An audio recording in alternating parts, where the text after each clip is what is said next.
What is going on, everybody? How you doing? Vega here from SerpentX Special Forces. Welcome to Caffeine and Crypto, where I welcome you to join me with a caffeinated beverage of your choice, coffee or otherwise. Energy drink works just fine, where we talk about crypto news, what happened this week, so on and so forth. And, yeah. By the way, Richard, link in the description for Parallel Miner affiliate link if you feel like clicking it and ordering whatever you need. Sorry that you ran out of extensions or cables, splitters, whatever you need. Parallel Miner's got you. Now, for some reason, OBS is telling me my stream is dropping, but it's getting in the 5,000 kilobytes. We'll see if it sustains. I've been trying to deal with Comcast, but they're a bunch of jerks. A lot of weirdness going on this week. A lot of red, a lot of unfortunate things, but some green in the coins that I hold dear and true to my heart. One of that being Matic or Polygon, and one of that being ADA. I actually had a bunch of friends and friends of friends hit me up like, hey, should I get in Polygon?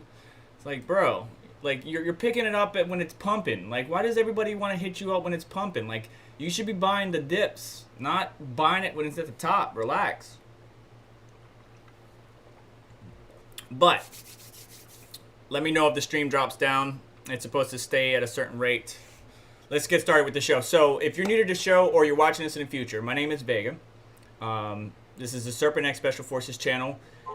Caffeine and Crypto, we go over various news topics, maybe some new hardware, maybe some leaks, but primarily talking about the cryptocurrency, the news, stuff like that. Now, I do have some articles that I have not put in the description yet of this video, and I need to, so I will be doing that throughout the video. Thank you for your patience in advance. But let's go ahead and get started. So Bitcoin took a big dump, unfortunately. I don't want to say his name, okay, because I'm getting tired of hearing his name. I'm sure many of you are, because every other cryptocurrency news channel out there has been, and I'm not a news channel, but I cover the news one day a week, and everybody's giving credence to his name. It's like, hey, it's because of this guy, everything's gone to crap. That's not necessarily true. He may have started the rundown, but it's really a bunch of liquidations and a bunch of people that do watch these influencers, so to speak, online and panic selling. And you know, it's unfortunate, but for OGs in the space like you or myself, this is nothing new. And I'd rather have Bitcoin being down at 49, 48, 43,000 than 3,200 back in the day. So this is nothing. This is nothing. Profits are still good. Mining's still good. I don't care. So Bitcoin held up very well despite the biggest exchange inflow since March 2020 crash. Bitcoin saw immense pressure from sellers this week as multiple news triggers combined to turn many bearish. Tesla abandoning BTC payments, followed by rumors of investigation of major exchange, Binance, by the U.S. regulators, of course they were going to be looked at, was enough to send BTC USD to lows of $46,000 before stabilizing. As Cointelegraph reported, the dip could have been considerably worse, with longer-term price features providing support at crucial levels. Nonetheless, 50,000 remains out of reach at the time of writing as hodlers lick their wounds. And I'm not going to say that word. Bitcoin's likely the next move. Data tracking trader behavior reveals the scale of the sell-off and likewise suggests that Bitcoin, in fact, weathered the storm rather well. Inflows in exchange hit 30,000, 1.47 billion on Thursday, while liquidations totaled 200 million in just under or around 10-minute period at the height of the price volatility. Yesterday was the largest day of the exchange inflows since March crash last year. BTC held up very well despite the liquidations. As much, outflows may soon begin to rise as panicky investors join the buying the dip. Continuing to analyze, we see that whales are sending coins to exchanges more than usual as a potential sign that the bearish phase is not yet over for good. If you're a derivative trader, be careful in the short term. Whales are depositing BTC to exchanges. So we weathered the storm despite the news, despite what's going on in the world. I don't see anything significant happening. I don't think we're ever going to have a $10,000 Bitcoin. And I say I don't think because I think it's very unlikely. The flippening that everybody kept talking about is more likely to me than Bitcoin going to 10. But either way, I'm Gucci. I'm going to continue to mine. And I was mining during the bear market. I was mining through many bear markets and many bull markets. It does not affect me whatsoever. I'm going to continue to mine. I'm going to continue to participate in the security of the network. And I'm going to continue to help out. Any moderators in here? You could show Richard's message. I just, it just, anything close to a curse word gets automatically triggered. So it's just because I try to keep it friendly. It's not this isn't a family channel, but you know, I respect. You know, I have kids of my own, so and actually my boy watches the show, so I try to be respectful. So I'm gonna show it there. No moderators. Well, Crypto Mikkel stepped aside. Thank you for all the members. Jeffrey Harrison, Cryptechnology, Techman, Chump Change. Appreciate everybody that joined the X Special Forces. You can join down below, obviously, by hitting the join button. And matter of fact, let's go ahead and do a Discord drop and try to get some people in here. We're going to go ahead and change up this link. It's only going to last for the first 6 hours. And it's only going to be so many uses. So get in while you can. You got to verify if you're a bot or a scammer, you're going to get kicked the hell out. So don't even try it. If you guys see anything fishy in the Discord, because I want more people to get in there. Like Brandon Coin's Discord's popping. Red Panda's Discord's popping. I know there's a lot of bad with good.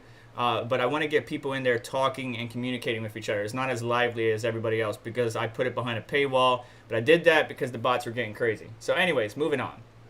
As Bitcoin staggers, whale wallets may, and this is going on from what we were talking about before, is becoming an endangered species. As Bitcoin looks to recover on Friday from a stomach-churning dip on the back of a strong bid, on-chain data indicates the high net worth whale wallets may not be part of the effort. BTC, along with most crypto wallets, suffered a staggering series of losses this week following a string of negative comments from the world's second richest person,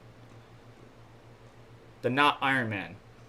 While prices have begun to rebound, whale wallets, a playful term for Bitcoin addresses with 1,000 BTC or more, have nonetheless been dwindling in the midst of the dip, indicating that big money players are moving into risk-off mode. According to the data from Glassnode, the number of wallets with 1,000 BTC or more clocks in at just over 2,100 addresses, down nearly 4.7% to the month prior of 2,500 in February. However, tracking whale wallet behaviors as an indicator of possible price movements has been an exercise in mixed signals of late. Permabull MicroStrategies added that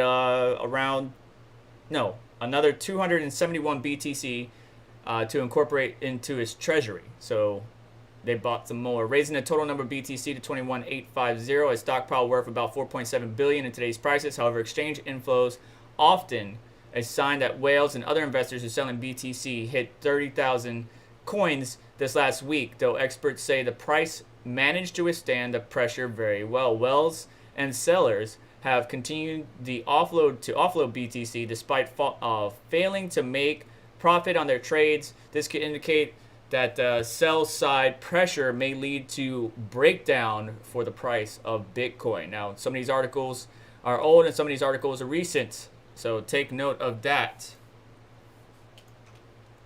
I will say that despite what much of the Twitter world likes to say, it's not that this is all right. I'm not making much sense right now.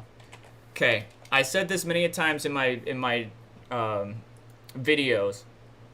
Cryptocurrency, and especially Bitcoin, was, in my opinion, created to be the people's money, and now it's becoming the rich people's money. And that really aggravates me. However, there's a bunch of altcoins that we could take advantage of to get our bags nice and fluffy, so that way we can be prosperous in the future. Now, if you're just buying to sell, great, whatever, do you. But I'm buying because, one, I believe in the project. Two, I support the project. And three, I believe it's going to have some real world use case that can help others. And that's all my channel is about, is helping others. Most of my videos, how-tos, guides, information, even some of the random ones that are in the automotive industry, is just to help somebody because I bumped into an issue that I couldn't figure out. And when I figured it out, I shared it with the world. So I'm all about helping people. And if you guys care about that, then great. Hit the like button. Bitcoin's mining difficulty at the self-correcting score that determines the capitulation effort it takes to mine. What the hell did I just read? Bitcoin's mining difficulty, a self-correcting score that determines the computational effort it takes to mine. There we go. Set a new all-time high Thursday. Bitcoin's difficulty adjusted upward 21.53% at 25.04 trillion after dipping to 2.61 in the last adjustment, according to the journalist of Bitcoin Node. This comes after Bitcoin's hash rate, which is a measure of the combined computing power of Bitcoin miners, rose to an all-time high this week per multiple resources. Bitcoin's difficulty is an internal score that begins at 1, the easiest level, and grows or shrinks exponentially depending on how many miners are competing on the network. Today's adjustment was the largest in 7 years. The difficulty increase of 21.53, the largest percentage increase since 2014, and also the largest absolute increase in history. About a month ago, coal mining accidents shut down Bitcoin miners in Zhejiang, China. I'm sorry if I mispronounced that incorrectly, my Chinese family, clipping roughly 25% of the Bitcoin's hash rate from the network. Heller commented that these miners have come back early or online recently, leading to the surge in hash rate by extension and difficulty. Some of these miners have begun migrating machines to Sichuan for its the anticipation of the rainy season, which will supply them with gushy hydroelectric power. On the other side of the world, North America pools are growing at a rapid clip to turn on machines faster than ever because they don't want China to have it all. When Taproot. Didn't highlight anything in here, but Taproot will pave the way for improvements to outstanding technologies like Lightning, multi-signature wallets, and Bitcoin-based smart contracts like discrete long contracts. Per rules, to coordinate the upgrade, at least 90% of the mining pools within any given difficulty period must signal their support for the upgrade using a special identifier in the blocks they mine. These periods last 2016 blocks, or roughly 2 weeks. Miners now have 5 epochs left to signal if they want Taproot to activate in November. This is something I would recommend you keep an eye on, by the way. Hasn't been really talked about, but I would recommend keeping your eye on it. The reason I brought up the next article is because I saw this car here, and actually Crypto Mikkel gave it to me, announcing the Bitcoin car. Now, granted, the team that they have driving this car isn't exactly my favorites, but I think it's pretty cool. One thing I want to mention here is we see Bitcoin becoming more and more, and not just Bitcoin. Bitcoin is the symbol for all cryptocurrencies, whether you love it or hate it. When people talk about Bitcoin, they're talking about cryptocurrency, blockchain technology, and it's kind of opening the door for other cryptocurrencies to get into the market. Or to get awareness, and for the average consumer to be aware of it, and it's just going to be better as we get more and more, seat time, so to speak. So pretty cool Indy 1 car. Love the carbon fiber. I think the design could have been a little bit better. We can donate actually some Bitcoin to this. Where's the address at? Right here. So we could actually donate some Bitcoin if you want to scan that QR code. You can also donate via Lightning or on-chain at strike.me/racing, or you can email racing@strike.me for a larger contribution. So, not saying you need to support it, but I think it's pretty cool. And I think as Bitcoin, because here's the thing. We are seeing, Gamers Nexus had a number of videos now, as if I'm not a Gamers Nexus fan. You couldn't tell. Had been talking about cryptocurrency, not so much focusing on, the benefits of it, but as the impact cryptocurrency and cryptocurrency mining has had on the electronics market, obviously the GPU space and hardware space. But they've been talking about cryptocurrency more and more. Linus Tech Tips, more and more. Hardware Unboxed, more and more. Soon the dialogue of cryptocurrency is going to go from this less negative one to a more common, practical, like, hey guys, this is an update on what's going on in the hardware space of cryptocurrency mining. You know, they talked a lot about Ether because a lot of the gamers are hoping that Ether 2.0 will come sooner rather than later, because then that's going to give them more GPUs or something like that. I really think they're not misunderstanding, but they don't fully understand the concept that Ethereum isn't the only coin that we can mine, and some GPU miners will sell their GPUs in the secondhand market, will get flooded with GPUs because all they cared about was ETH, and maybe all they did was mine ETH to then turn into proof of stake.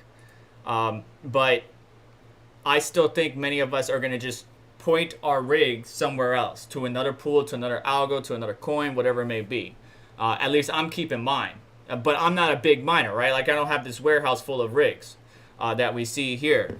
Speaking of which, let me add this to the description. All articles that I go over in these videos or live streams are always linked in the description below, as well as links to help contribute and support the channel. And I greatly appreciate any help that you can do. There are affiliate links down there, and they give me a kickback. Just need to state that.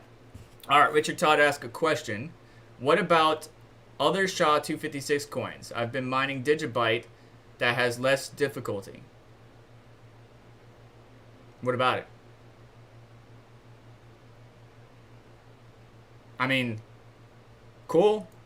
Is it profitable? Like, because that's the thing. When SHA-256, the only thing that can mine it is an ASIC. So, is it profitable to mine or is it profitable to mine Digibyte? At least right now. It may have not been earlier, but it may be now. I don't know. But I don't understand the question. Like, what about other SHA-256 coins? So I'm going to move on. Richard, if you want to clarify your question, feel free to do so. Maybe I misunderstood it. But Upstate New York Bitcoin miner Greenidge to offset rigs' carbon emissions. Now, the carbon emissions is a big thing because the Not Iron Man basically mentioned, oh, we're leaving yada, yada, yada, which we're going to talk about here in a minute.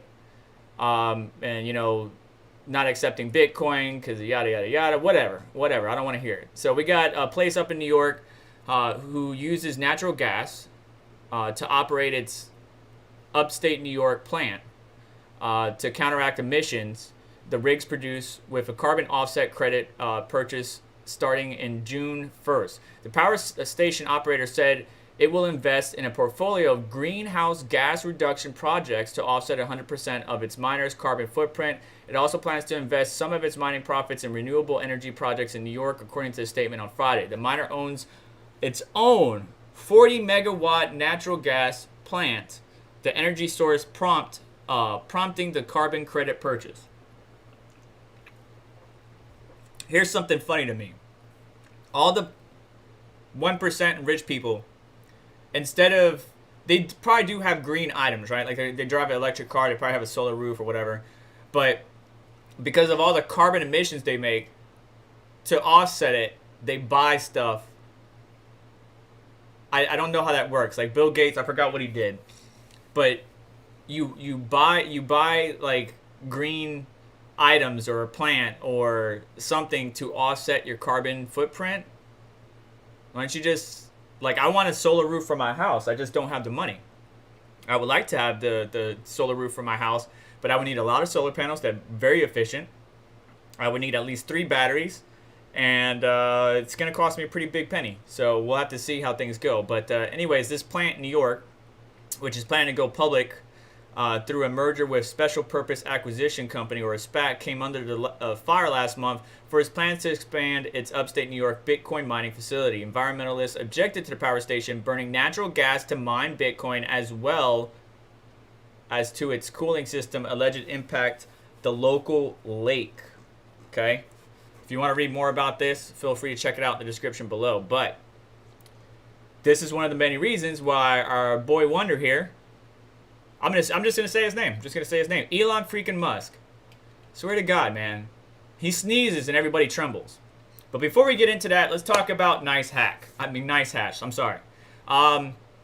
NiceHash has paused Coinbase payments because apparently there's something going on with the API, and a lot of people are waiting It says here, when our customers wait sometimes 5 to 6 days with a pending withdrawal because Coinbase can't be bothered to lift the limits or even reply, that's not buggy. Now, I'm not sure because I haven't hit that because I'm not mining to NiceHash, at least right now. I do use NiceHash from time to time, just not right now. I prefer direct mining if you really care. I prefer direct mining, and then I just trade or exchange for myself. But right now, the pot is calling the kettle black, and there's an issue. Coinbase has not responded to NiceHash, at least publicly from what we can see. And yeah. So right now, I'm not sure if you are having issues, but it says here, dear users, due to technical issues with Bitcoin withdrawals, Coinbase will, we have decided to suspend this type of withdrawal until Coinbase resolves the API issue. So yeah, if you're mining through NiceHash and you try to withdraw through Coinbase, you may bump into an issue where you can't get your funds, or if you do get your funds, it may take a bit or a while. All right, before we continue, I want to mention something here. I am, if anybody is interested out there, looking for sponsorships. Today's video sponsor is dogelord.com. They normally sponsor my live streams and everything, and I greatly appreciate it. They added Crypto Mikhail's designs, and I'm pretty impressed with the designs he's got so far. But you got a pretty good group of people here that are selling their merch on dogelord.com because Mr. Anderson is an exceptional individual. You can check out my collection with the link down below. As you can see here, I am wearing my merch. So I got the shirt and I got the hat. I really like the hat. The Flex Fit hat is legit. It's legit. I like it. So I'm gonna be wearing this when I go down to Orlando next week. But check out dogelord.com in the description to get yourself some pretty cool merch. Red Panda Mining's on here, Crypto Mikhail, DC Adventure. Dogelord got his own collection, and a lot of people like this shirt or product right here. Bitcoin to the moon, Dogelord to the moon. Is it Dogecoin? Is that a new one? That might be a new one. He's rocking the Doge. I like this right here. If I had the space on my wall, I would get this right here. That's sick. So check out dogelord.com in the link in the description down below. Helps out the channel. Greatly appreciate it. It's also a kickback, so we'll see how things go. So Boy Wonder again. The news is everywhere. Elon Musk has reportedly lost $20 billion since his May 8th appearance on Saturday Night Live, as the news of Tesla halting Bitcoin payments for cars continues to send shockwaves across the market. On May 7th, the day after Musk made his appearance on SNL, Tesla stocks was sitting around $669, and the next week since, the stock has declined 14% to sit around $573. According to the Forbes estimate, this sudden drop has seen Musk $166 billion net worth plunge to around $145.5 billion. Really don't care, and I'm pretty sure he doesn't care either. But why would you allow one person to have so much power over your own personal wealth? I have no idea. The 14% drop this week adds to an overall downward trend for Tesla stock over the past 30 days. On April 14th, Tesla shares were sitting around $784. Price on Friday went to $573. It marks a 26.9% decrease according to the data from TradingView. Bitcoin, though, is up over 20 million% in the last decade, the best performing asset class over the last decade, and an industry is going to do just fine without Elon. I couldn't agree more. Musk post linked to an article that referenced dirty coal, right? So citing why he doesn't want to accept Bitcoin for Teslas, not green, yada, yada, yada, whatever. Such as that the plant in China, the one that we were talking about earlier, was temporarily shut down for safety checks last month, which resulted in a sharp drop in the hash rate of China's top mining pools. This link also points out the controversial expansion of Greenidge's gas-fired, which we just talked about earlier, Bitcoin's plant in New York. Michael Saylor fired back by arguing the cost of Bitcoin was worth it for the benefits. Bitcoin offers 8 billion people a superior technology to guarantee their human rights to property, as well as a solution to the global problem of inflation and currency devaluation, which creates 10 plus trillion in economic damage per year. Isn't the fossil fuel mix second order? MicroStrategy took advantage of this dip caused by Musk announcement and got another 15 mil, 271 BTC added to their overall bags. Not everyone saw Musk actions as negative. The Mooch, Anthony Scaramucci, CEO of investment firm Skybridge Capital, suggests that this was part of Musk's plan to help clean up Bitcoin mining by encouraging it to move to 100% renewables. And this may be where Richard comes in talking about Digibyte. Elon's goal, level set the Bitcoin community and focus policymakers on the urgency for clean energy mining. The path of 1 million BTC and hyper Bitcoinization demands renewable mining. Elon will contribute mightily to this regard. He is hodling. He wagers 5,000 Satoshis that Musk will enter the super clean Bitcoin mining market. So the Mooch has got some sats betting that Elon Musk is going to get into the clean mining aspect of Bitcoin. I really, again, don't care. I'm sorry to be a jerk. I don't like when these influencer 1% rich kids, rich people, whatever you want to call them, get into the market.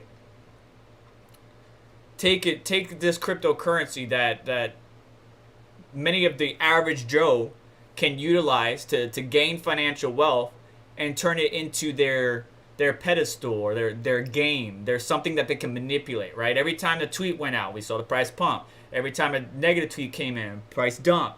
It's like, because people listen and because they're so influential, they can make waves like that. You know, if I jump in a pool, you ain't gonna have a wave. If he jumps in a pool, the water's gonna be out the pool. So I don't like it. I don't like it one bit. Which I believe that's the reason why a lot of us have moved on to other projects. Like, we got Bitcoin, great. Bitcoin is a big majority of my holdings. No doubt about that. However, I am invested, or I'm going forward through these other assets or these other projects, because again, all the three that I talked about earlier, I believe in it. I believe in the project. I believe in the real world use cases. But at the same time, I'm trying to expand. I'm trying to retire, guys. All right, I'm not working the rest of my life. I don't know about y'all, but I am not working the rest of my life. I work construction. I worked in attics, on the roof. I've done gutters, trim molding, carpentry. I haven't done welding, but I've done electrical. I've done automotive. Now I'm in the IT space. I got my degree in IT. That's where I'm gonna stick. That's my main bread and butter. But I don't want to work the rest of my life. I can work whatever job comes my way, but I don't want to work the rest of my life. I want to make sure my family's taken care of. And so cryptocurrency and mining cryptocurrency to me is an investment into my retirement, an investment into my future for financial wealth for my family. Which green cryptocurrency is Tesla likely to add for payments? So going back to Richard's thing, I don't think Elon would look at Digibyte because of the algorithm it's on. SHA-256, if we go to what to mine, we can actually look it up by algo here. Let's see here, SHA-256. Okay, I guess not. So what is it? Digibyte. There's quite a few SHA-256 coins out there. But I mean, look at what you got to hit for the hash rate. So you got to have an ASIC. You earn about $12 a day with this hash rate and that power draw, and it's 176 coins a day. What's funny is I actually had quite a bit of these coins that I just exchanged for, and of course the price pumps. Well, it was a while ago, so it pumps years after I sell. So anyway, Musk notes that Tesla waits for Bitcoin to move to renewable energy. The firm will be looking at other cryptocurrencies that use less than 1% of energy per transaction. Social influencer, the Cryptic Poet, said his 45,000 Twitter followers, or told them at least, that he predicts that Tesla would enter either use ETH or XRP. However, Masamoto pointed out that if Tesla uses ETH in its current state, which uses proof of work just like Bitcoin does, it might as well be staying with BTC. It's different though, Masamoto. It's different. I mean, I understand the proof of work parallel, but it's different, bud. Anyways, Ethereum consumes an estimate 62.56 kilowatt hours per transaction. The Ethereum network is currently secured using the same energy inefficient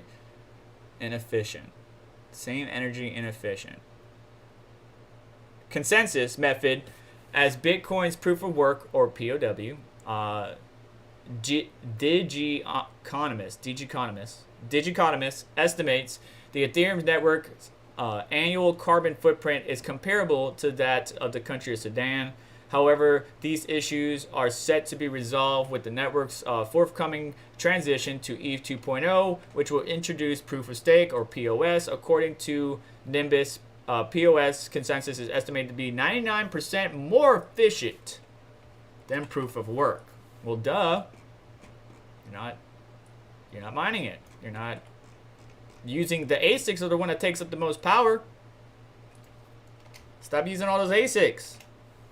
But all the proof of stake chains are arguably 99% more efficient than Bitcoin, duh.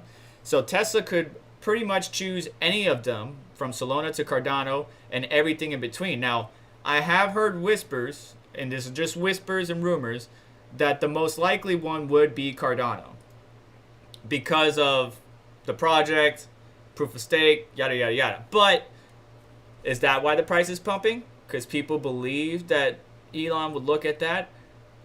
I don't know. I don't know why people are trying to, like, I don't know. Dude, he's like the dude at the party that everybody's like, what's up, man? Trying to give him like booze and shots and everything, like get their praise or something. Like, chill, cuz. Chill. You don't have to do whatever he's doing. It's okay. You do you.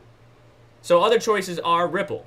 Ripple could be Tesla's choice in the immediate term, depending on the SEC lawsuit, as all XRP tokens are pre-minted and XRP transactions incur a tiny amount of energy of just 0.079 kilowatt hours, according to TRG data centers. Stellar, another option, also follows the model of XRP, as all of its tokens were minted at Genesis. The network also uses the Stellar Consensus Protocol, or SCP, to rely on 4 authentications of transactions, which reportedly require less energy than proof of work and proof of stake models. All FUD, indeed. I'll check chat here in a minute. Bear with me, guys. But if you need my attention, you need to at me or super chat me, whichever you want. But don't super chat me if you're saving your money. Pay your rent. Algorand could be a contender, not only because it runs on proof of stake, but the team announced its blockchain had become fully carbon neutral on April 22nd. Algorand has also partnered with Spanish fintech firm Climate Trade, who are building a CO2 marketplace that enables companies to track their emission in pursuit of broad sustainable goals. The firms will work together to implement sustainable Oracle to make the network more carbon negative or whatever. And then Dogecoin, whatever. You guys know. He's the Doge father. Whatever. I don't see that being an option. He's working with the devs, okay? He's working... Trying to keep my composure here. He's working to make transactions more efficient, but he's not working with people on the core of Doge. There's a difference. However, if we do go to, let's go look it up real quick. Doge, what was it? Not Dogecoin. Dogecoin developers. Here we go. Okay. So we are aware a new company has started offering dev app services to Dogecoin. Please note that this does not involve any of the team maintaining the Dogecoin core. Okay. If we go back to GitHub, which is where you should be looking at your projects, we do see a spike in activity on Dogecoin.com and a few projects, but the rest of it is flatline, guys. It's flatline. They are not innovating. It's a meme coin. So what? Elon says he's working with so-and-so. So what? Give me some actual information, data, and updates that I can be like, hey guys, because I'm tired of my friends calling me, hey, you gonna get Doge? Hey, should I get Doge? What about Doge? Like, bro, have you not looked into Doge? Like, what is it doing for the world other than bringing them happiness through memes? And I love, first off, the people that are buying the Shiba dogs just because of Dogecoin pisses me off. Like, you should love your dog as you would your baby. So I hope you're treating that dog right. Yeah. So anyways, let's I'm gonna get off my soapbox. All right, I'm getting off. Let's talk Chia. Let's go look at my boy Bram. Well, he's not really my boy. I just said that. Thank you, Richard Todd, for the donation. Yeah, I would like Cardano. I mean, Cardano is one of my biggest holdings, and I love Cardano. I'm staking it. I'm participating in it. So we'll see how things go. So, anyways, more stuff in the article down below. But let's switch gears here real quick. Talk about Chia. So Bram, and the team at the Chia network advised us that they're still working on the whole shebang regarding plotting, pooling, GUI, and so on and so forth. There's a lot of front end that they needed to get done. Unfortunately, and I believe it's the front end. Forgive me, any of the Chia experts today if I'm wrong. But they won't be ready for this upcoming Monday. So this upcoming Monday, March 17th, was planned for the pool protocols to come out. Again, this is a new project in the adoption phase, still getting listed on exchanges, so the price discovery is still all over the place. We got to be patient. I released a video earlier this week where I said I'm going to pause plotting for now because I want to save my SSDs, my NVMe drives. Yeah, I can plot via platter hard drive, but I'm good. I'm good. I'm gonna sit in my little measly 20 terabytes, and I'm gonna wait. And then once the singleton and pool protocols are released, then I will start plotting again. So that way, once I plot with the pool protocols and being released in singleton, I can just point to whatever pool I want and be perfectly fine. What I would recommend though is if you're not already, follow Bram.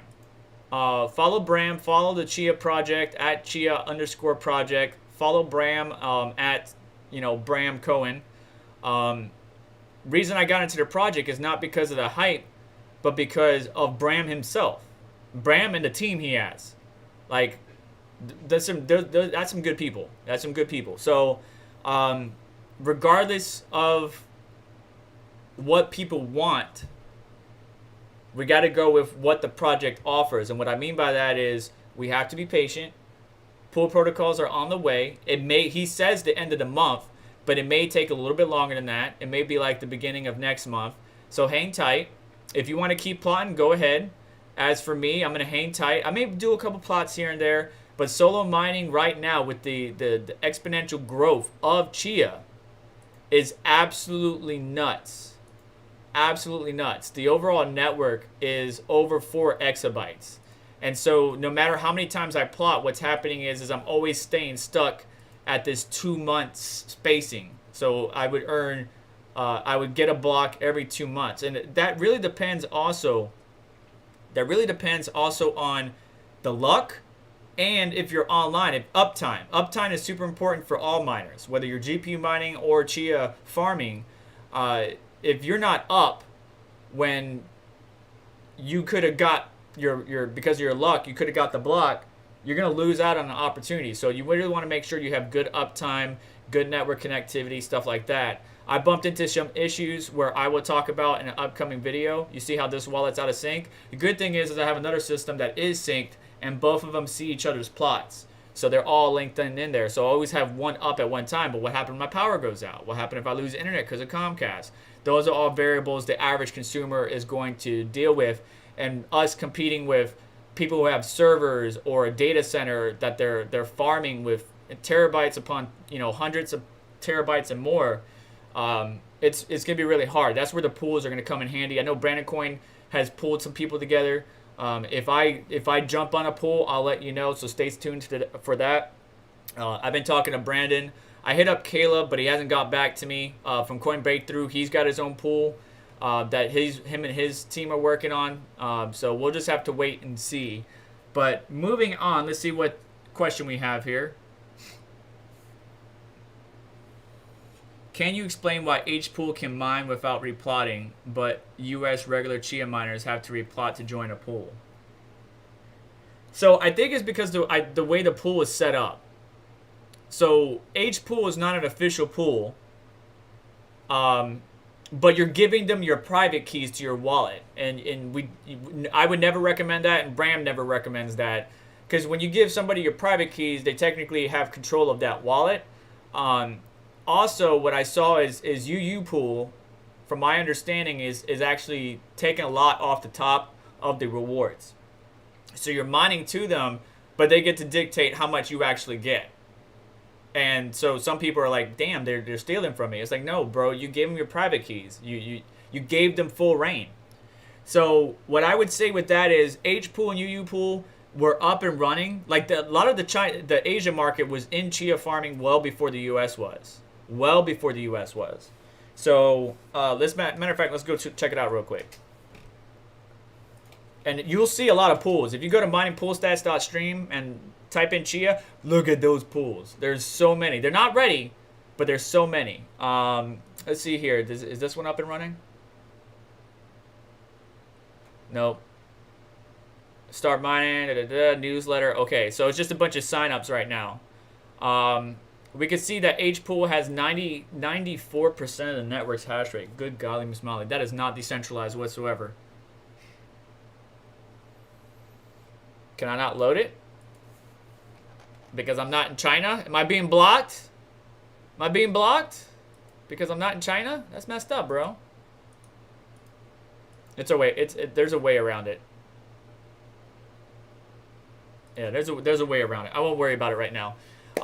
But yeah, so the Asian market was up and running. A lot of farmers were getting into it. That's why the hard drive shortage hit there first and here, as Coin Breakthrough, myself, Brandon Coin, and a few others started making videos and started to blow up. And I saw hard drives get crazy, crazy pricing or go up dramatically in pricing. So, but yeah, I wouldn't give those jokers your private keys. Don't give anybody your private keys. I don't care who it is. Don't give it your private keys. You should be able to join a pool, point where you want to. You get paid based on your work or your shares submitted or whatever, and then go from there. I don't know how the pool protocol is going to work out. That's why I said follow Bram and the Chia network team to identify. But China.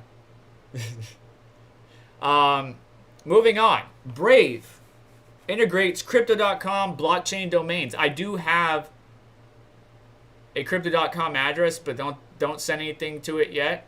I'll put that in a future video. But I do have 4 unstoppable domains protecting the branding of the channel. So blockchain domain provider Unstoppable Domains is integrating the privacy-oriented web browser Brave to provide native browser support for crypto.com domains. Anybody in the live chat have domains through Unstoppable? I'm curious if anybody does.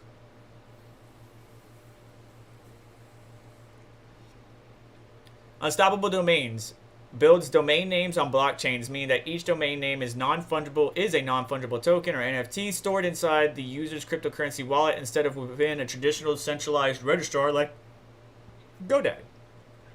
Practically, this means Brave users will be able to navigate 30,000 decentralized websites and 700,000 blockchain domain names registered with Unstoppable Domains, drastically expanding access to Web 3.0. Unstoppable Domains makes blockchain domains decipherable.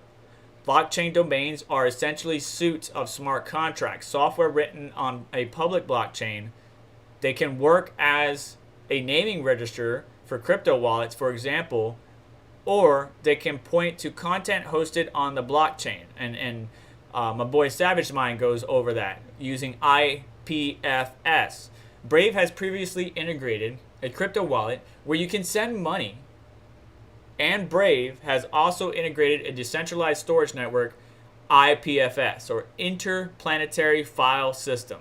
Wouldn't it be so cool to be using an IPFS, like to send stuff to Mars, right? Like, hey, Dad, I'm at the mall on Mars. Can you send me some, whatever? And then you're just like, oh yeah, no problem. Dude, one day. It won't be in my lifetime, but one day. So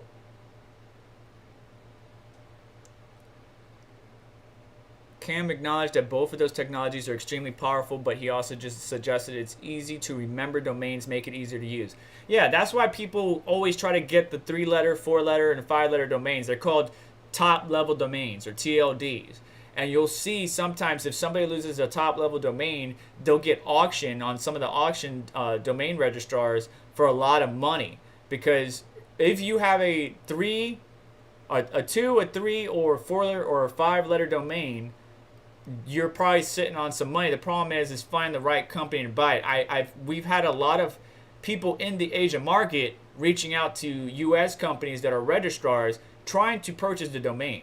The problem is if that client has privacy on their domain, they technically can't see their personal information. There's ways to get it, but you use that to kind of protect you from people that want to bid on it. But there's also outsourcing where you could do things like, I want to put a back order on this domain, or I want to make a certified offer. Here, I'm going to offer you $20,000 for this domain. And then the owner can see it. They don't provide their information, but the owner can see it and be like, okay, I'm going to accept this offer. And then they let you have it. And then there's obviously a broker in between. But this is pretty cool because, you're at a convention, whatever, you got a card, got your email, phone number, whatever, and then at the bottom, you'll have your domain, or that makes it easier, like Brad.crypto or SerpentX.crypto. Makes it a lot easier for people to remember for future use or whatever it may be. So you can now send me money on Brave Crypto Wallet with Brad.crypto, and instead of having to go and find my crazy long 30 to 50 character IPFS hash in order to see my decentralized website, you can just type in Brad.crypto and see my decentralized wallet or web address. Let's go check that out. Oh. Okay, you're just giving me an example. You're not actually giving it to me, you jerk. Made me look like an idiot. And see my decentralized website, said Cam. So just like how it works with consumer internet today, you need a domain name system in order for the technology to be easy enough to use so that it can go mainstream. So why did I put this article in here? I put this article in here because if you guys are aware of how the internet works, IPv4 is at its max, basically. That's why IPv6 has come around, but we haven't really utilized it as much. I mean, we use IPv6 for certain functions and stuff like that at my job, but it's not as used around the world, and we were running out of IPv4 for the longest time. This at least gives you the opportunity to brand your channel, which I'm working on, accept payments. Like if you go to SerpentX.zil or SerpentXSF.zil, don't do it because I don't have any addresses set up, but you could actually send Bitcoin to that address or Ethereum to that address and so on and so forth. When I get it set up, I should have had it set up a while ago, but I just got the names because I wanted to protect the brand on those platforms because Unstoppable Domains is new. But I think this is very interesting, especially with Brave coming online. I use the Brave browser all the time. Obviously not during this show, but it's pretty cool. And I think for the common user, it will be better than providing them a 30 to 50 character string that they're going to have to either type in, copy, paste, or whatever. It makes life a little bit easier. Now, this article came out on May 10th. And this is the beginning of this week, so I don't really want to go too deep in this. The rest of the articles are kind of just hit and miss If you guys want to check them out, again, check it out in the link in the description. But Litecoin is doing pretty damn good. Let's see where Litecoin is at today. Where the heck is Litecoin in here? Duh. You know what? Screw it. We'll go here. LTC, USD. I like to compare against the BTC value rather than the US dollar, but whatever. All right, so Litecoin hit 414. I feel bad for my boy that got in at the hype of 2017 and freaking sold it when he lost. Eric, I hope you still kept your Litecoin, brother. I really hope you did. I really hope you did, man. But yeah, hit a high of 414. Is that the highest ever? Let's see here.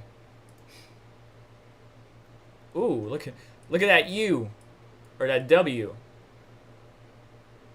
No, that's not the highest ever. The highest ever was 420. Go figure. Was 420. So we hit 414, and look at that run up, bro. Month to month. And now we pulled back all the way down to 290, and we're sitting at 307. So I actually use Litecoin quite a bit. So what I would do in the beginning aspect of mining, at least in my world, what I would do is I would actually get paid in Litecoin rather than Bitcoin or Ethereum or something like that, because it's cheaper, faster transactions, yada, yada, yada. Litecoin hasn't had as much development as Ethereum, but because of the OG nature, I think a lot of people still support it. Like, what was the latest news that we heard about Litecoin? Anybody know? Anybody know what the latest news about Litecoin is? Like, have we heard anything? Is there any new development? I just haven't really heard anything. So yeah, I'm not gonna go through this. This is more like the technical aspect of it and the trading aspect of it, being overbought, yada yada. So there was a pullback bound to happen, but Litecoin is still one of the OGs. So what does everybody think about Polkadot? So Polkadot is another cryptocurrency that I've had my eye on. It's around 45.95. I like the project as a whole, but what do you guys think about it? Does anybody have Polkadot? If you're watching this not live and in the future, please let me know. I'd be interested to hear from you. But in the live chat, does anybody have any Polkadot? You don't have to tell me any specifics. I'm just curious if anybody's participating in it. Because you can stake Polkadot. And if you want me to do a video on staking Polkadot, let me know in the comments or the live chat, because I did do it. And I can go through the basics of it. Not like the full, like, I'm not super into it. Like, it's really, I don't know how to explain it. I am not into every project to where I can tell you every piece and every aspect or every variable. But I know enough to get in trouble.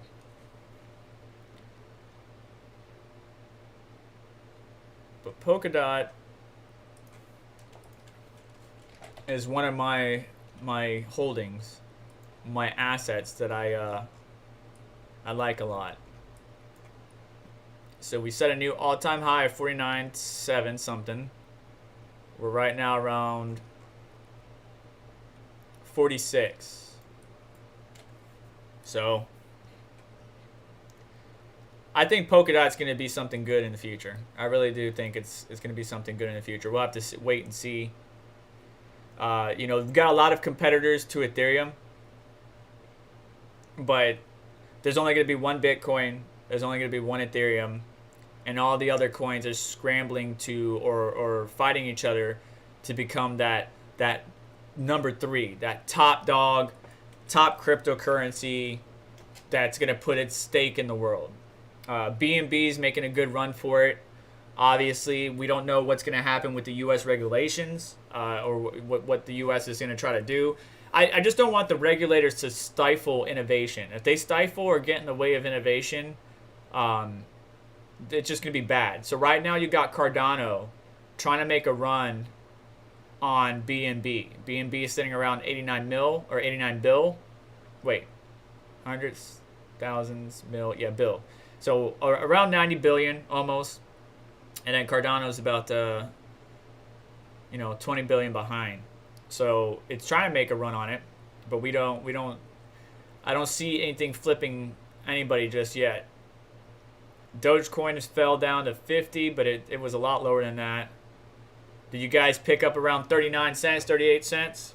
Do you buy Doge or do you mine Doge? I'm curious to know. Users that watch this channel, do you mine Doge? Because you can mine Doge with unmineable, or you can mine and then get paid out in Doge. Or do you trade your cryptocurrency that you do mine to buy Doge? Or do you just buy Doge outright, like Robinhood or whatever? I'm curious to know what a lot of people are doing. I'm pretty sure a lot of people are buying. That's why they enable it on, I think, Webull. That's why Coinbase is actually considering adding Dogecoin. I don't know when, but I heard that they're adding it. When Coinbase adds it, we're going to have more volume coming into the market, further pumping Doge. But we'll have to see how things pan out. Polkadot, as I mentioned, is making a nice run up here. So it's joined to the top 10. Uniswap fell out of it. Chainlink, like these cryptocurrencies, Matic is making a good run. But these guys are going to hit this point like Icarus, where they get too high and the sun's going to burn their wings and they're going to have a drop. So there's going to be a pullback, so just brace yourself. Just brace yourself. Don't overstretch yourself, okay? So Davey PY is staking. Tony's staking. 12% on Kraken. Nice. Tony, that's a good percentage, or APY. 12% on Binance. Okay. Okay, Tony, you got most in Cardano. All right, good deal. So Jason, you're mining Doge. You're mining Dogecoin. How are you mining it? What are you using to mine it? Are you mining using unmineable? Are you mining using something else? Let me know in the live chat, and I'm going to continue reading here.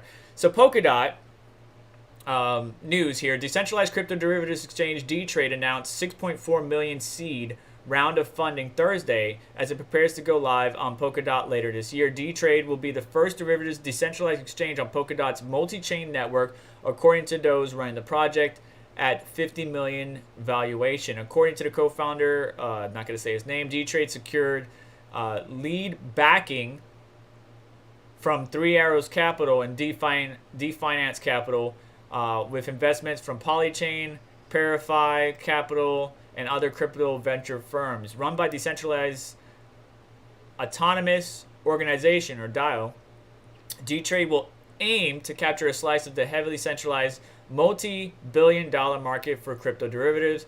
Brand names like FTX and Binance see tens of billions of dollars in derivatives volumes daily, while decentralized alternatives, none of them has smash hits, captured orders of whatever that says, of less magnitude.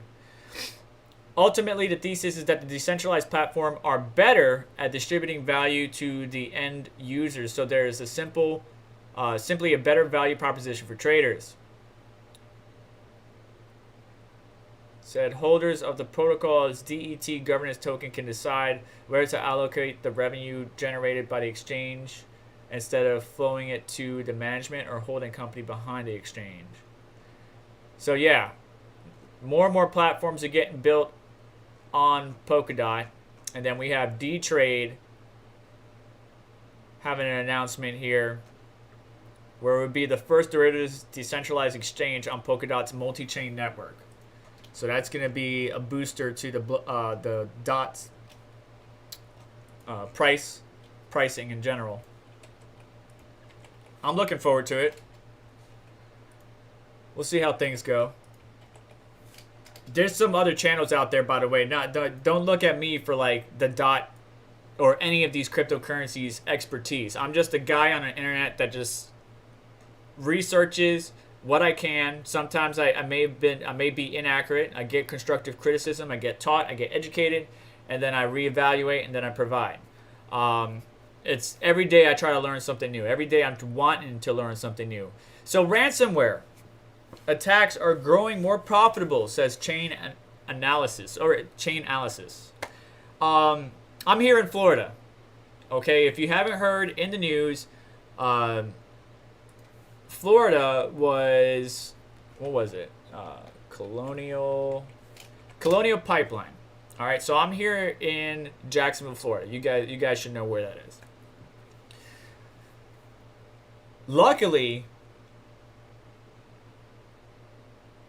the Colonial Pipeline thing didn't affect me too bad. We did have some craziness, right? So long lines, people trying to fill Tupperware containers. Some of it's fake. Don't look at every news article and think it's real. Like I'm pretty sure it was either fake or somebody just being stupid, like filling a plastic bag with gas. Like, what do you? Anyways, I wasn't affected. I had gas in the TL. I had gas in the Camry. My wife had gas. Everybody was good. I got gas in a lawnmower. I got gas in a container. I'm good.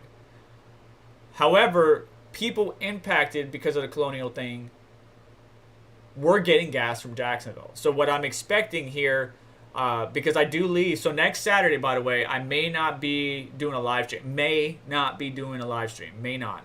Because I'm going to be down in Orlando for an event. I will try. I don't know how you guys will take to automotive content. Some of you guys like cars and cryptocurrency like myself. Some of you don't. But I'm going to be around some really cool people with some really cool cars, and I will probably have some footage / photos.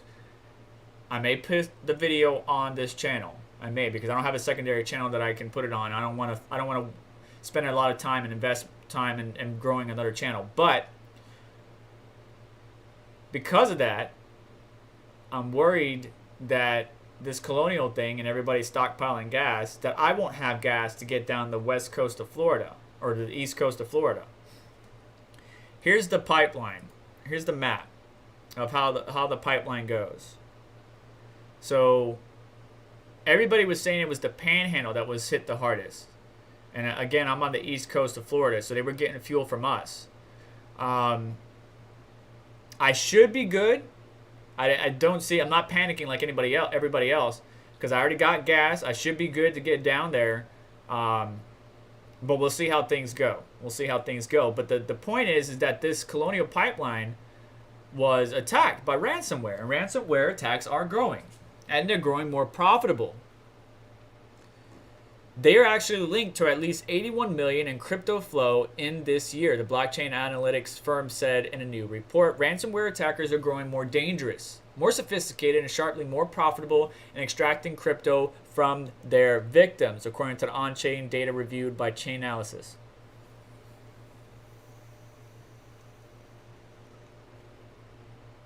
In a new report, the blockchain analytics firm said ransomware-linked addresses have banked at least 81 million in crypto this year, after amassing a record 406 million in 2020. Chainalysis suspects the true toll is far higher. New addresses frequently popped up,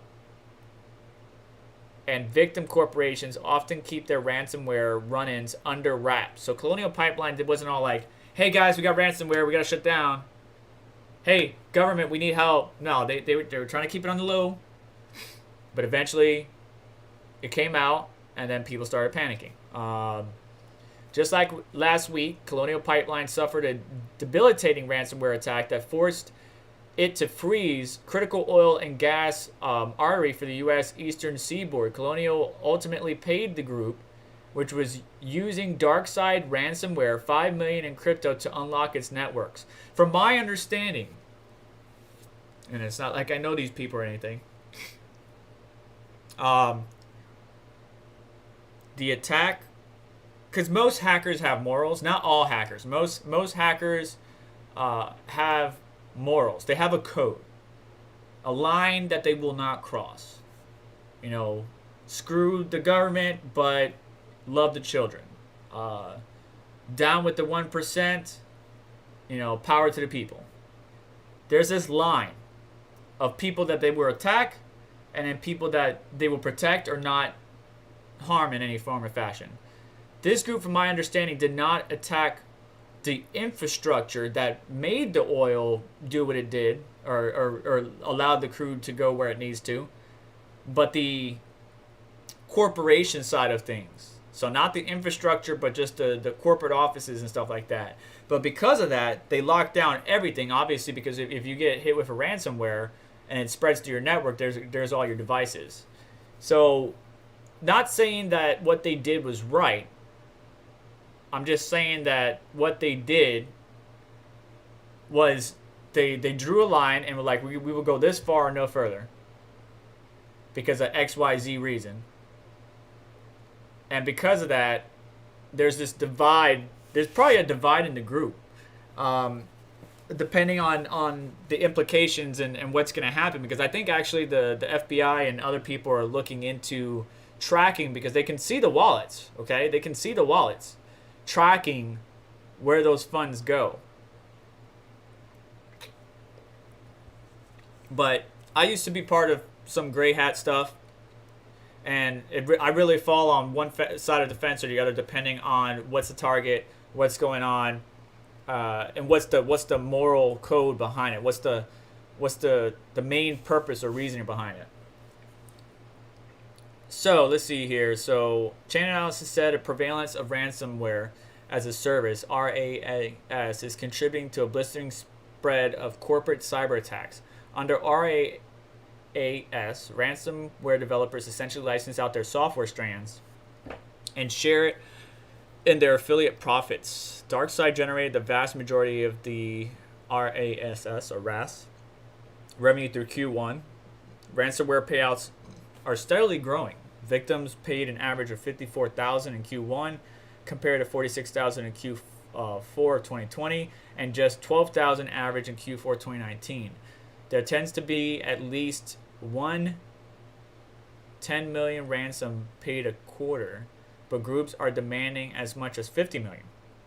Cryptocurrency, especially Bitcoin, the top ransomware payout is inherently traceable because of the public blockchain allowing chain analysis to follow the money. It said ransomware addresses spread over 9% of the victims' funds across fraud shops, hacking tool service providers, and other professional negotiator services last quarter to support their extortion efforts. Just 3% of the crypto flowed that way in Q1 2020.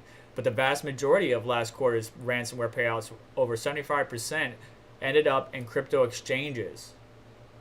Take note of that. So you may be buying a cryptocurrency that was part of some nefarious activity. You know, you may have a couple of Satoshis in there as part of that badness. It's not really bad. It just depends on who you talk to. But anyways, I'm getting a little bit off topic here. I just wanted to bring that up because ransomwares are picking up. I'm seeing an increase in corporate attacks. And don't forget, countries are attacking countries, okay? I don't care if it's not sanctioned, whatever. Everybody's trying to screw with each other's infrastructure, okay? And people have been calling for our government here in the United States to step up its protection because we can't take hits in our infrastructure, especially right now with the economy the way it is. We got to be very careful and diligent in our ways. I am honestly out of news topics, to be honest. But Red Panda Mining comes on in about half an hour. You guys want me to keep going? Let me know in the live chat. I do have some other stuff to talk about, like this Intel Arctic Sound XEXP accelerated picture featuring up to 7680 cores, 32 gigabytes of HBM2 memory. This will be more like a data center video card or, handling acceleration at the data center. But I figured we'd talk about this. This looks pretty cool. Because, usually that's where things go. They start off in the data center or some type of corporate environment. They get designed for the corporate world, and then they hit the desktop market of some type. Let me check Twitter real quick. Yeah.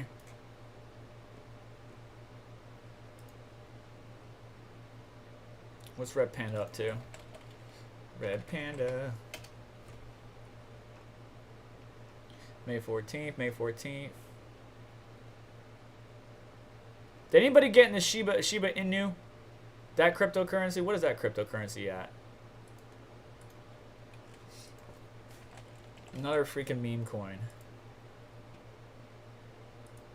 I mean, it pumped pretty damn hard. 1 month. Yeah, it pumped pretty hard. Let's put the BTZ value up there.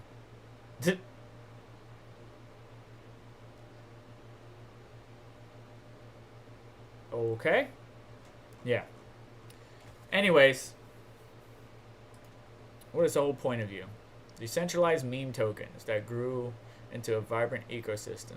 Shiba Swap, fun tokens, artistic incubator, growing 360K community, and more on the horizon. Ecosystem.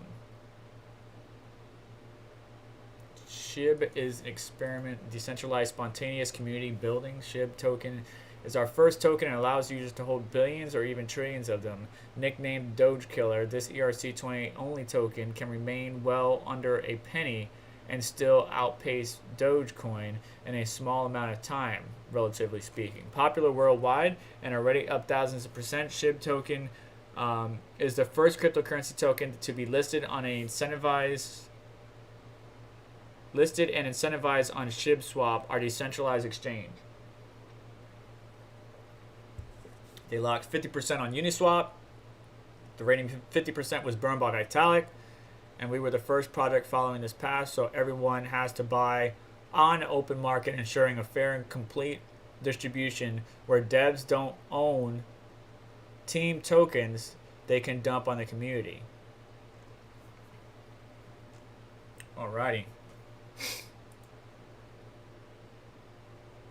So it's on Uniswap. Okay, anyways. Let's see here. What did I miss? Any questions? Any questions? Let's switch back to this view real quick. And then we'll continue talking about the GPUs and stuff like that. So mining Doge, buying Doge. What would you guys mine after ETH switches to proof of stake? So Simon Beinfield Bokra? Sorry if I mispronounced your name. I'm horrible with names, with anything. I'm so sorry. What will you guys mine after ETH switches to proof of stake? So what will I mine after ETH switches is Ravencoin, Conflux, Conceal. Hang on. I gotta look it up. Hang on. I gotta look it up. Where's my... So my NVIDIA system, Pharaoh, Conflux, Bit2 Cash, and then one of the Kryptonite GPU algorithms is one of my favorites in Ravencoin.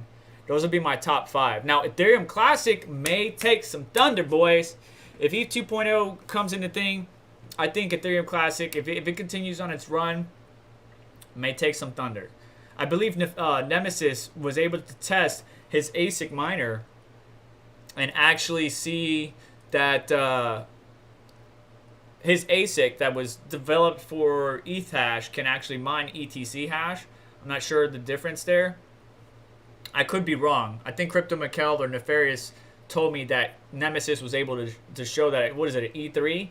Something like that. His ASIC that was designed for mining Ethereum can be utilized to mine Ethereum Classic. So I think Ethereum Classic is going to take up some space. Like right now, it's not in the top 10 when I have 63080 selected. But my top coins that I'll probably choose. Now, Ergo, I'll have a video out tomorrow. I normally, by the way, record my videos, edit, and then release. And those videos normally come out days to sometimes a week or two after I recorded. Only because I'm so busy. The only reason I'm able to do the live stream on Saturdays is because my wife is working. Obviously, the kids are home, and I'm not working. Well, sometimes I'm on call, but I can't do more live streams, unfortunately. I might get a spontaneous one here and there, but because of my schedule, in short, I can't do it. I can't keep up with the demand of YouTube. So I give you guys my heart, my soul, my expertise, my experience, my thoughts, my positive vibes, and then you guys can go from there and determine which way you want to go. But yeah, so Ergo has been staying in the top 10 for quite some time. Eternity is making a return, but out of the top coins on the NVIDIA side that I would consider is Sphero, Conflux, Bit2 Cash, Ravencoin, and some type of Kryptonite GPU algo. Now, some of them fell off. Ryo came back. Conceal is not on here right now. Equilibra is a new coin that I put a video out, by the way, on how to mine Equilibra. If you want to check that out, not a lot of views on it. Maybe not too many people care about it. I understand. Some of you may be like Crypto Mikkel, be like, well, what about Flux, Vega? I love Flux, but what I'm going to be focusing on is mining the top most profitable, so that way I can make trades either into ETH or Bitcoin or whatever it may be. That's my goal. On the AMD side of things, if we choose here, let's go with 5700 XTs. I would go with, did it load? Okay. Ethereum Classic, Raven Coin, and then again, my coins are all here. All right, so we got Firo, we got Raven Coin, we got Ethereum Classic, we got Kryptonite GPU, Beam Hash is up there, but I mean the same coins that I just mentioned will be the ones that I'm going to focus on, whether I'm AMD or Nvidia. And the good thing is the balance of cards that I have allow me the opportunity to focus on these coins, no matter if I'm AMD or Nvidia. But we'll have to see how the market pans out, how things play out in the future and stuff like that. But Intel's Arctic Sound 1T and 2T pictured. I will get back to comments and questions in just a second. Nobody's tagged me yet, but if you tag me, I will get to it. Please do it, so that way I can see it. It could get my attention. Otherwise, I'll go through it nice and slow for y'all. So that's what she said. It's 12:40 almost. We got 20 minutes till Red Panda Mining comes on. Let's go to YouTube and check that out. Red Panda Mining. Okay, we're waiting on Red Panda Mining. Matter of fact, I'm gonna go drop some bombs in this channel. You guys should come hang out real quick. Come hang for the last 20 minutes before Red comes on. Get over here. All right, so Intel Arctic Sound 1T and 2T pictured. Intel Z HP was one most teased products, was one of the most teased products. Wow, you guys, come on, video cards. Don't translate. Products by Intel graphics card team in the past few years. Roger Kadori has been teasing the Z HP 1 through 4 tiles GPUs for quite some time now. But to date, we have not heard anything on the possible launch date, nor details on the architecture itself or the upcoming products and specs. Now, I want to talk to you about something, so don't click off the video yet. The architectural part is very important, and it's revealed that Intel Z HP architecture has more execution units than previously reported. Unlike the ZLP, which has been implemented into Tiger Lake, the DG1 GPUs, which come with up to 96 EUs, the ZHP features 512 EUs per tile. We already know that there's at least 3 variants, 1, 2, and 4. These 3 listed 2-card models, the 3 listed 2-card models have been confirmed by Igor.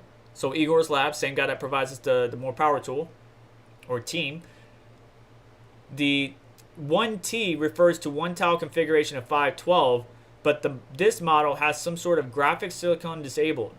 That said, only 384 EUs are enabled. If we assume that the Z architecture follows the same principle as previous generations, then we could say that this model has 3072 shading units.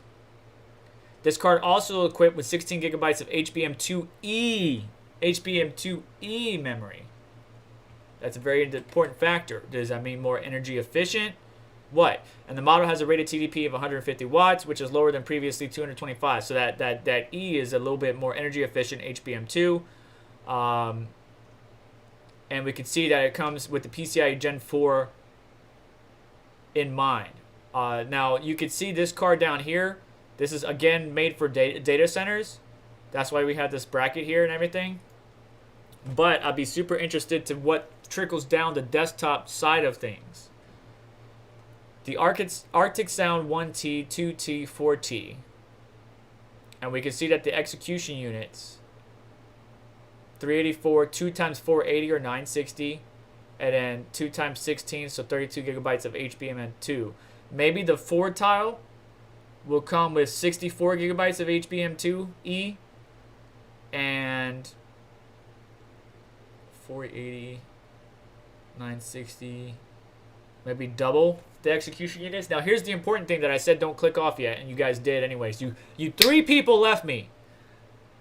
When these GPUs do come out to the desktop space for Intel GPUs, because of the architecture, the miner devs are going to need time to update their programs for it to work. Okay, it's not going to be just pop it in. Hey, why doesn't it? No, we gotta let the devs have time. Same thing that we experienced when the new. Now that's one of the things I like about NVIDIA, and there's a video coming about that too of why I prefer NVIDIA over AMD. But stay tuned for that. Subscribe. But NVIDIA, when the new cards came out, there were some issues, right? We had thermal issues. Some of the miners weren't really like getting a lot of rejected shares or stale shares or whatever. But AMD is the one that gave us the worst problem. When we switched from Polaris to Navi, a lot of the miners could not even see the GPU. So there needed to be kernel updates or kernel optimizations. That's what we're looking for, kernel optimizations from these miners in order to utilize the GPU in its full strength and the full capabilities. And I don't even think the miners have really fully taken advantage of all of Navi's capabilities yet. I still don't think that, but I could be wrong.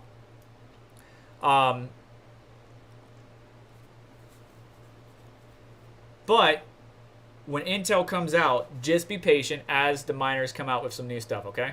Or the miner comes out with new optimizations. I haven't got the NOS sponsorship yet, Richard. I've been waiting for that sucker. What if someone sponsors the car to shield the bags? Did BTC fall down? Nah. It's sitting where it should be. I'm gonna be honest with you.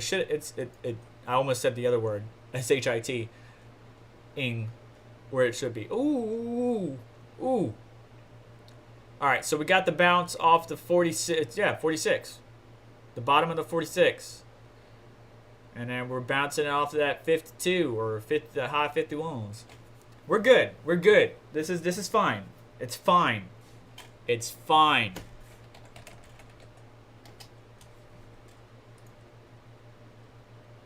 It's fine. Okay? It's fine. It's okay. Alright, so AMD coming out with some new stuff. So AMD's Radeon RX 6600 Navi 23 GPU with 8 gigabytes of memory. I say gigabits. I'm so used to networking. Well, there are no pictures or screenshots that will confirm the specifications of the upcoming Radeon RX 6600 graphics card. There certainly are some rumors floating around the web, especially on the Chinese forums. The 6600 XT will feature Navi 23 GPU with 2048 streaming processors, which is alleged to only going to feature 1792 cores, GDDR6, 128-bit bus. Ooh, ouch.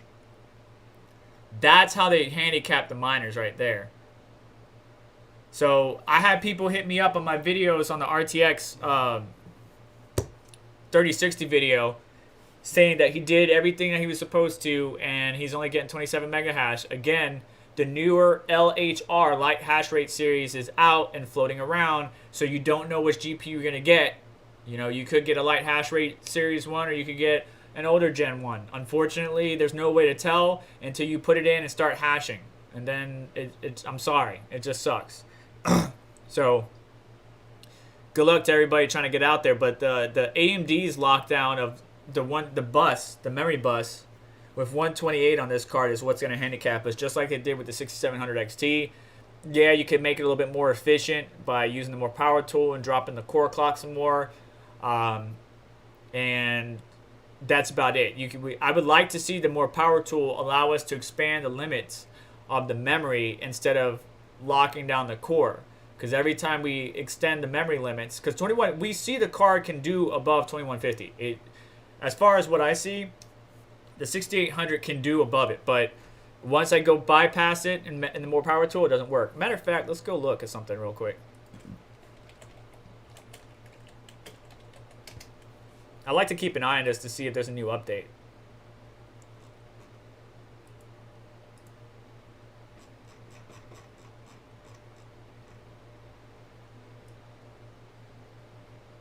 What does that mean?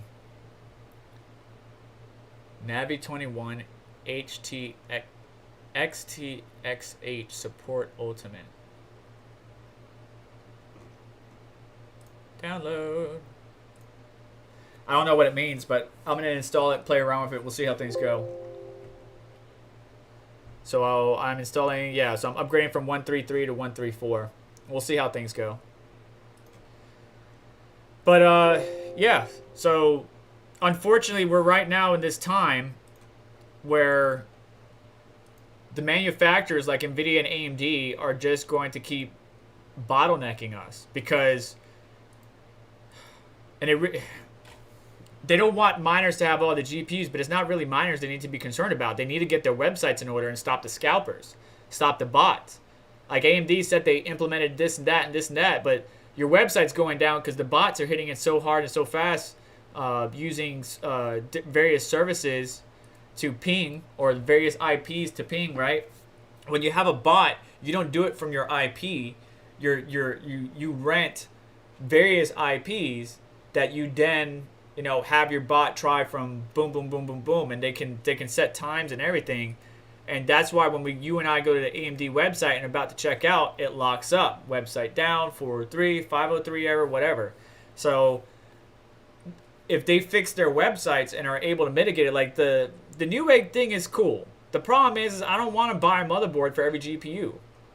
Like I just want the GPU, but I can't just buy the GPU. Shop BLT is cool, except for the fact that they can never get the units.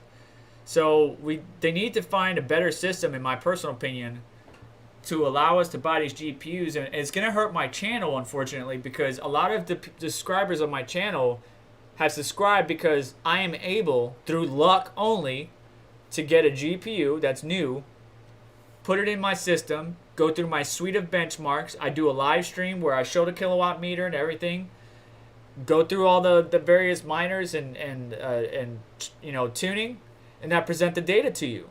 But now I won't be able, one, to do it because getting a GPU is even harder now. And then two, if I do get a new GPU, because I think every GPU from this point on is going to have some type of mining limiter on it. The problem is the first revision that NVIDIA did, we bypassed, or they bypassed with their own driver. But I think in the future, like AMD showed us with the 192-bit bus on the 6600 XT and the 128 on the 6600 XT and the 192 on the 6700 XT, that it's going to be locked down from the architectural development level rather than the driver level, because the driver level can technically be bypassed. So that hurts my business, and that really sucks. And it's not really doing the gamers any good, because the scalpers are still going to get the GPUs and sell it for a ridiculous amount of money over MSRP. So it's not solving anything. It really is not solving anything. Maybe when ETH 2.0 does come around, maybe we'll see some better things. I don't know. We'll have to wait and see. Yeah, but Bitcoin's taking a nice little afternoon dump on us right now. ADA's still going strong. ADA's still going strong. Let's see if it's dipping down too. Any cryptocurrencies you guys want to look at? I mean, it got drawn down when Bitcoin fell, but it's not doing too bad. Let's see here. Yeah, so it's being pulled back a little bit. So $2.37 went all the way down to $2.15, back up to $2.22. Hey Serpent, quick question: if you have a 4 gigabyte GPUs, would you be mining ETC or Raven at the moment? I'd be mining ETC because of where the price is at, but it will be between ETC and Raven. If that answers your question. Crypto Minera? I suck at names, like I said. It's in the toilet. No, dude, it's on the toilet.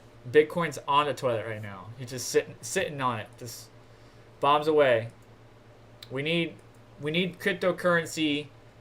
I wanted cryptocurrency to break away from the traditional stocks, and it did, but now it's being dumped because, like, if I'm a rich person and I have a lot of assets in the stock markets and the stock market's taking a dump, I'm going to reallocate.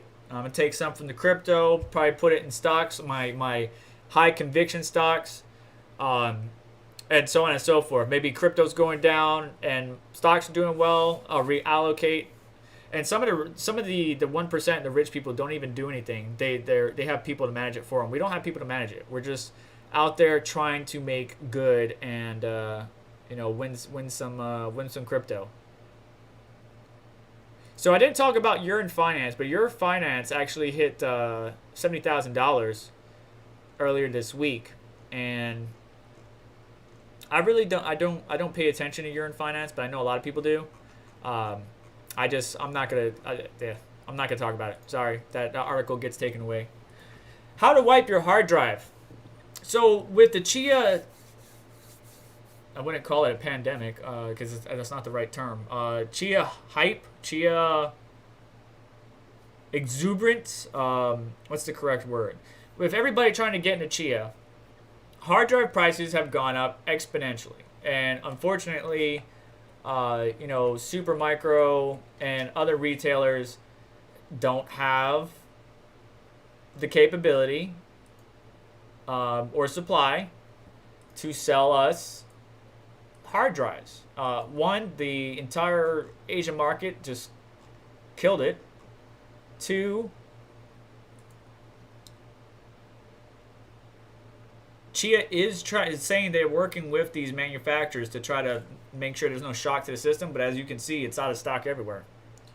So what people are turning to are second-hand drives. Now, there's a problem with the second-hand drives. The second-hand drives were likely used for years, can have a higher probability of failing.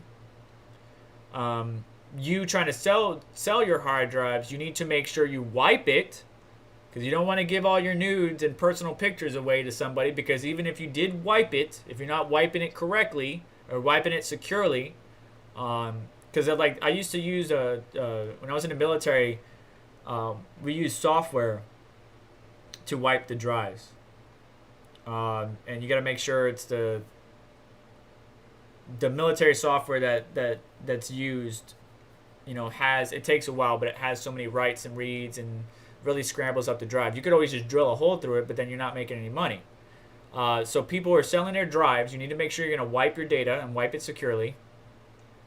The cons about selling a platter hard drive is that the mechanical components, if I used it for 5 years, the mechanical components can die at any time. So you're buying a secondhand drive that won't last long whatsoever.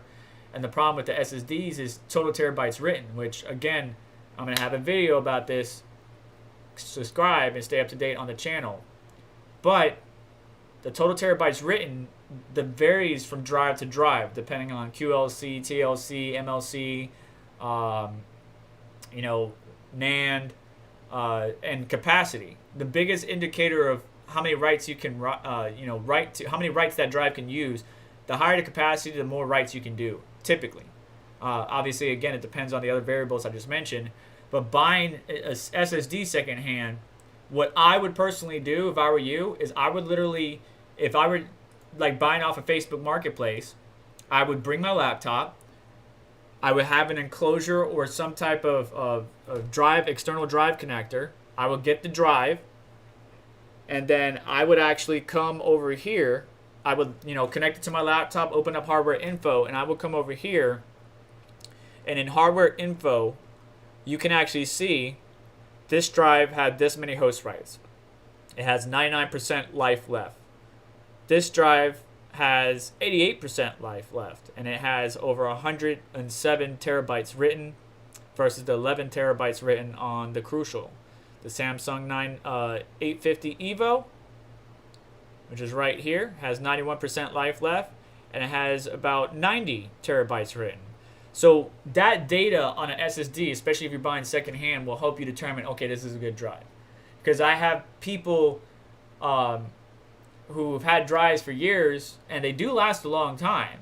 It's just there is a finite amount of the total writes that they can do, and they don't pay attention to that. They get a drive, and then they hit the limits. Additionally, they fill the drives up. You do not want to fill your drives up.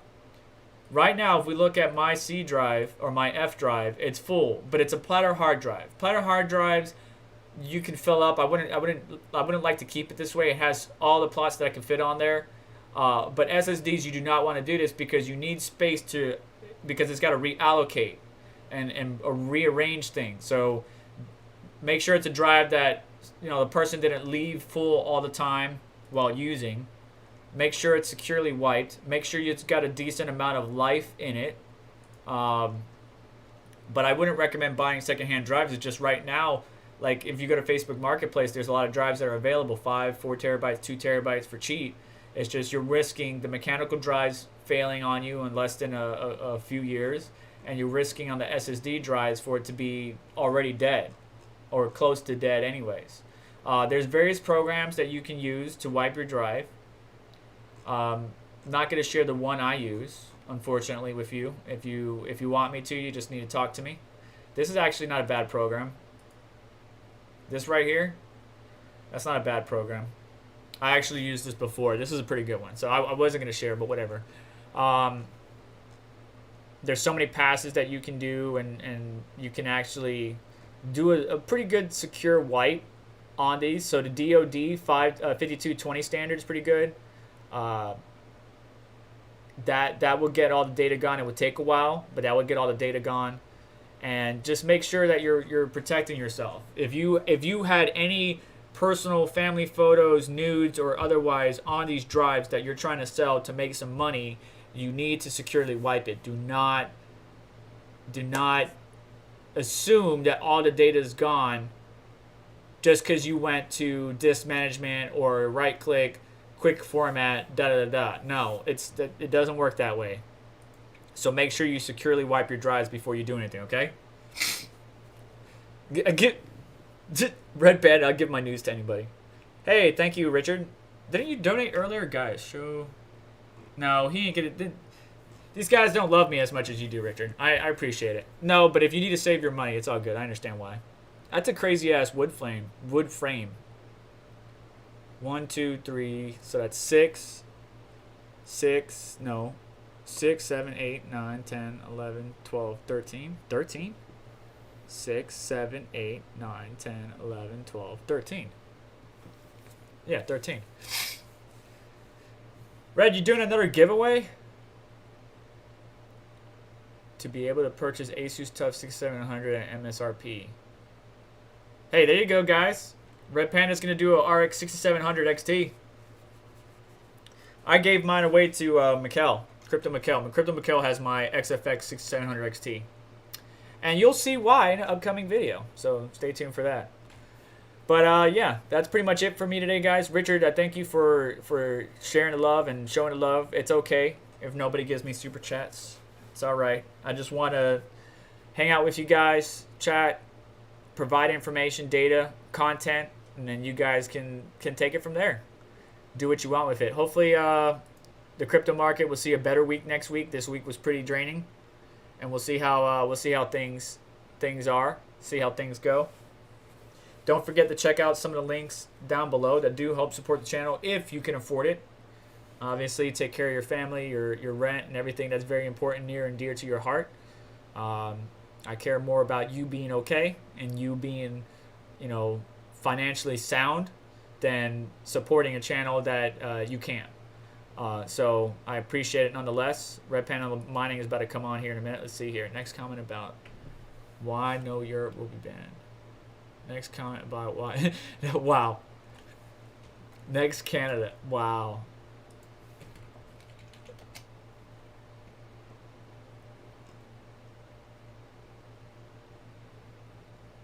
Wow. He's tired of hearing that. Every time he does a giveaway in the U.S. and Canada, he always gets, why no Europe? Wow, the Bitcoin, I didn't even realize the Bitcoin dominance is below 40%. Let's go look at that real quick in CoinMarketCap before I let you guys go. ETH is at 20%. Okay. ETH is almost at half of the Bitcoin dominance, guys. There's still a lot of work to do to flippening, but that's not bad. That's not bad. Bitcoin dominance. What's the lowest Bitcoin dominance ever been? 33%.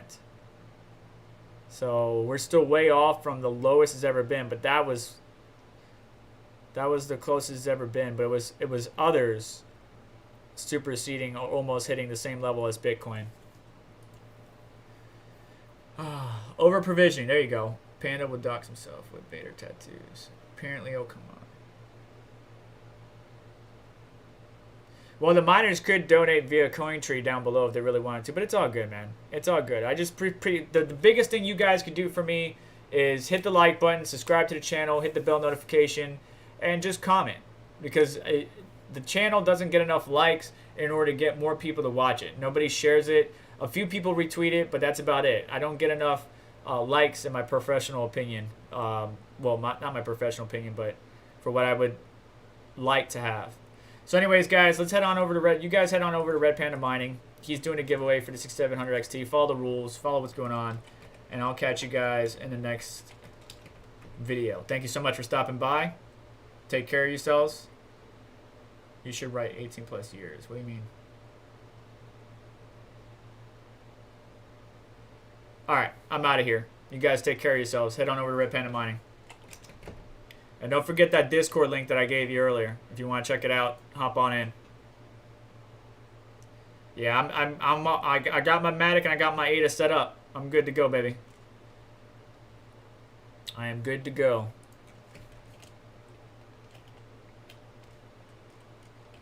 If you guys want to do a raid, but just head on over there, have a good time. If not, enjoy your weekend, have a good day. And I'll catch you guys in the next one. Don't forget that this video was sponsored by dogelord.com. Link is in the description below. Thank you for coming and hang out with me in this chill stream. And take care of yourselves. Peace.